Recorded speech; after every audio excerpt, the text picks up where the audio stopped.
Por milhares de anos, a humanidade viveu moldando madeira, pedra e os metais mais simples da natureza, como o cobre ou o ouro, que podiam ser encontrados na forma nativa, prontos para o uso. Mas algo mudou. Em algum ponto remoto da história, os humanos dominaram o poder de transformar a própria terra em metal. Foi o nascimento da fundição do ferro, uma revolução silenciosa que moldou o mundo para sempre, muito antes de termos siderúrgicas modernas, antes de grandes fornos industriais, antes mesmo do Império Romano ou do Egito dos faraós. Havia homens e mulheres que olhavam para rochas negras e sujas e enxergavam ali o sangue metálico da terra. E com fogo, paciência e engenhosidade, eles extraíam desse solo bruto algo que mudaria a história da humanidade: o ferro. Mas onde tudo isso começou? Para responder essa pergunta, precisamos viajar ao passado, muito antes da história registrada com tinta e papel. Pesquisas arqueológicas apontam que os primeiros sinais de fundição de ferro ocorreram por volta de 1200 a.C., em uma região montanhosa da Anatólia, menos atual Turquia. Povos como os hititas, hoje pouco lembrados nos livros escolares, são considerados os primeiros mestres da fundição do ferro. Eles conseguiram fazer algo que ninguém havia feito antes: aquecer o minério a temperaturas extremas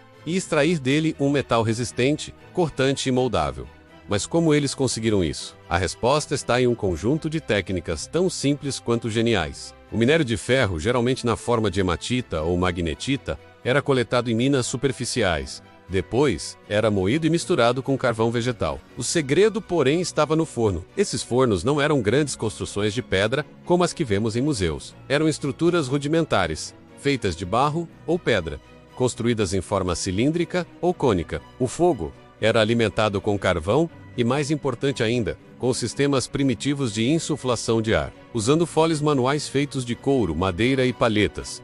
Os artesãos aumentavam drasticamente a temperatura da chama. Isso permitia alcançar entre 1200 e 1300 graus Celsius, o mínimo necessário para que o minério de ferro se transformasse em uma massa esponjosa de ferro metálico, misturada com escória. Este processo é chamado de redução direta. Não se tratava ainda da fundição líquida como nas eras posteriores, mas de um processo que produzia ferro forjável, o tipo que pode ser martelado, moldado e temperado. E isso foi o suficiente para dar início a uma nova era. A fundição do ferro inaugurou o que chamamos hoje de Idade do Ferro. A mudança foi tão profunda quanto a invenção da agricultura. Com ferramentas de ferro, os campos podiam ser arados com mais eficiência, a madeira podia ser cortada em maior escala.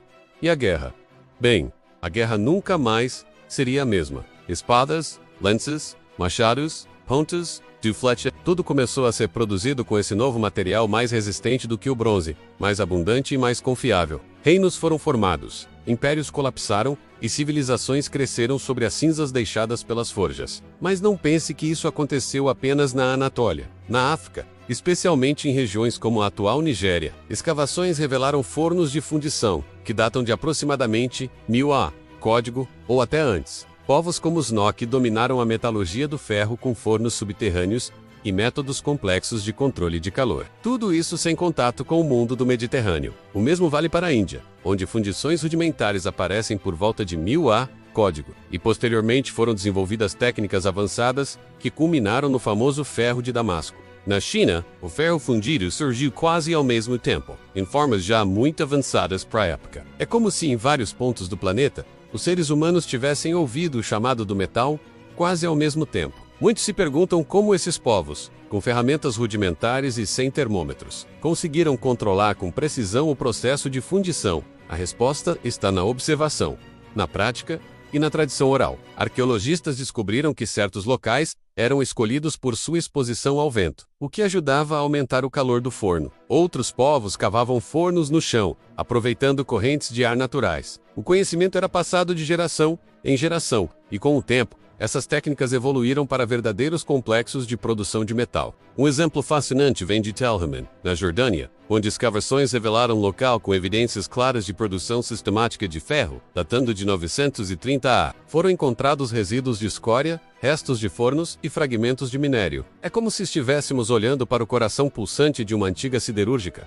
Essa tecnologia moldou o mundo antigo. Civilizações inteiras passaram a se organizar em torno do acesso ao ferro. Quem controlava a produção de ferro controlava o poder militar e econômico. E embora muitas dessas técnicas tenham evoluído, o princípio básico ainda é o mesmo: transformar o minério bruto em metal utilizável por meio do fogo e da pressão. O ferro forjado com martelo pelos hititas, ou o ferro fundido em altos fornos chineses são ancestrais diretos das engrenagens, trilhos, ferramentas e armas que viriam séculos depois. Sem esse passo inicial, sem essa faísca ancestral, menos nenhuma das grandes máquinas da Revolução Industrial teria sido possível. O trem, o motor, a turbina, tudo tem sua raiz nesse momento em que alguém, há mais de 3.000 anos, jogou uma pedra negra no fogo e viu nascer o ferro. Quando falamos de máquinas antigas, tendemos a pensar em engrenagens, alavancas, parafusos e motores. Mas antes disso tudo, existia o ferro.